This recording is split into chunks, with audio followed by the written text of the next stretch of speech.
Hey guys, welcome back to Jurassic Collectibles. I'm armed with my Kylo Ren mug today, and that means it's time for another review. So super excited to be taking a closer look at this one. It's the brand new Compsognathus model from Papo.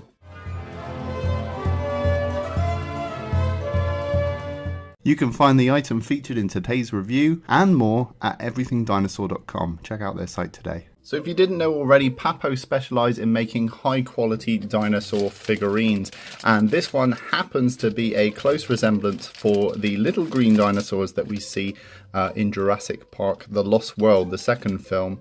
And that's the Compsognathus, or Compys as they're called, and you might have seen them in The Lost World attacking the little girl at the beginning and also attacking Dieter Stark in the river later on.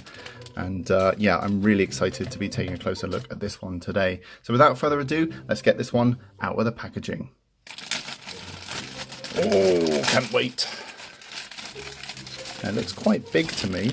Now it does come with this plastic tray to stop its legs and arms from warping, so let's remove that and put this guy on the turntable. Look at that. So giving this guy a quick 360, I have to say first impressions are pretty good.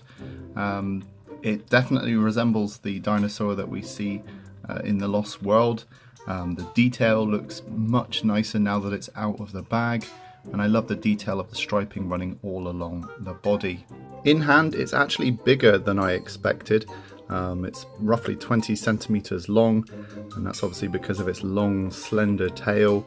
But it is a nice, sizable figure, and we will be doing scale comparisons with not only Papo figures, but the Reball Comparison, which also bears a cracking resemblance to the Lost World Compsognathus. But yeah, a very nice, appealing figure, very bright underneath. Okay, so let's take a closer look at this guy. So starting off with the head sculpt, you can see we've got a really nice pointy snout, just like the one we see in The Lost World. There is something about this sculpt that feels a little bit off to me, and I can't quite put my finger on it.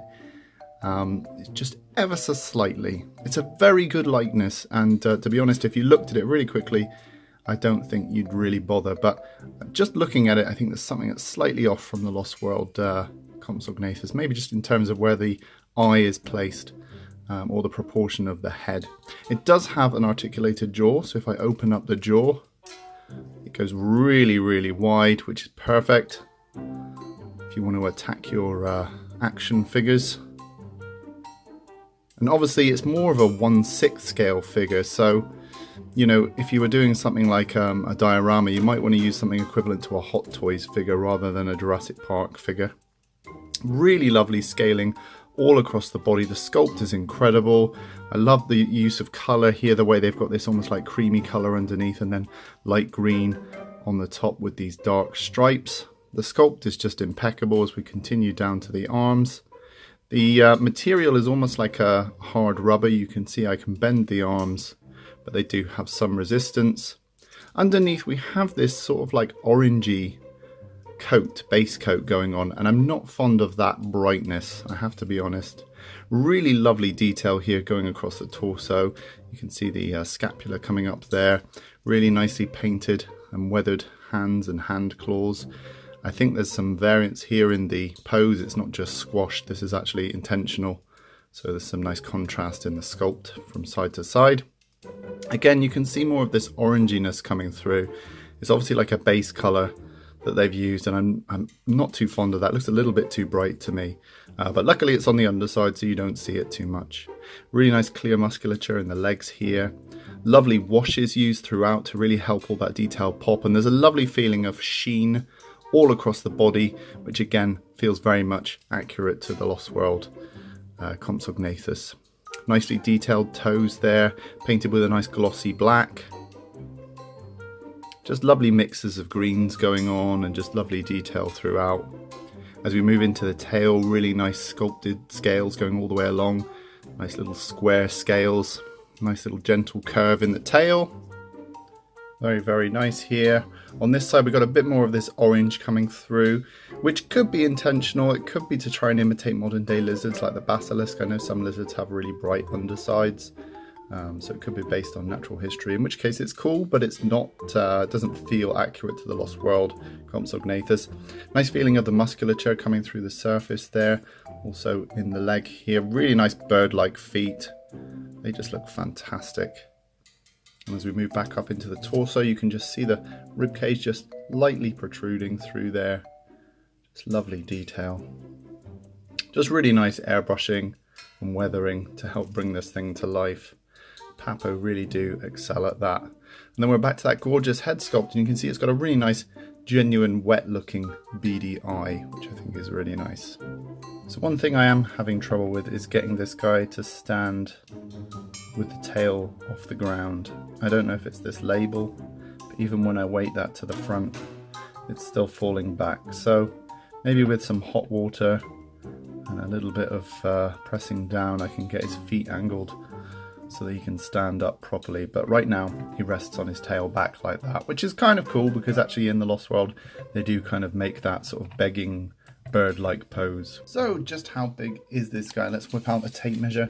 You're looking at about 20 centimeters, which is about 8 inches long. In terms of the height, you're looking at about 11 centimeters, about 4.5 inches. When he's standing upright like that, it's more like 10 centimeters, which is about 4 inches. In terms of the width from knee to knee, you're looking at about 4.5 centimeters, which is about 2 inches. I'm interested to compare this one with the Reball Compsognathus, not only in terms of detail, but also in terms of its scale, relative scale. Okay, so size comparison time. Let's bring in the Papo Classic Green Tyrannosaurus Rex.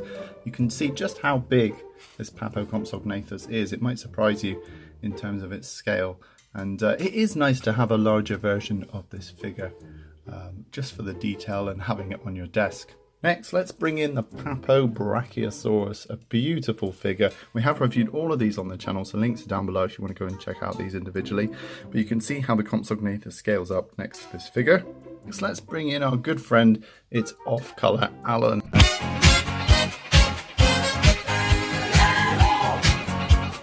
Now, interestingly, this is completely out of scale, but I like the way the Compsognathus looks next to Alan, and I wonder if with some modification you could turn this into more of an accurate Velociraptor. Just an idea, or some sort of other type of raptor.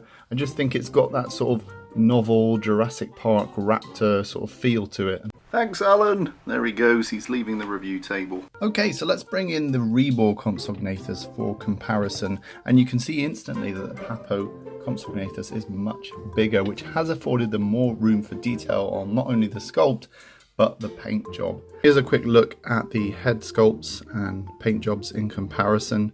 I think if I were to look really quickly at those head sculpts, I'd probably say the Reball one's just a little bit better proportioned.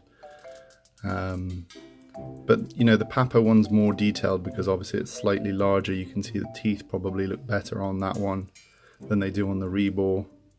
But they're both very, very good. There's just something about the Papo head that just looks slightly off from the Lost World model. I think maybe it's getting too slender down here in the snout. But let me know what you guys think as well. You can see the contrast in the paint scheme. This one's much more of a vibrant green. And this one's more of a browny green, and you can see it's got the cream underneath, whereas this one's gone for a light sort of lime green. That isn't so accurate to the Lost World puppet, so Papo does have an advantage in terms of that airbrushing. But they've both got the striping going on, they've both got the long tails. Papo's has more of an elegant flick in the tail, which, you know, some may say looks nicer. I think the Reball figure looks more like it's standing to attention with the straight tail.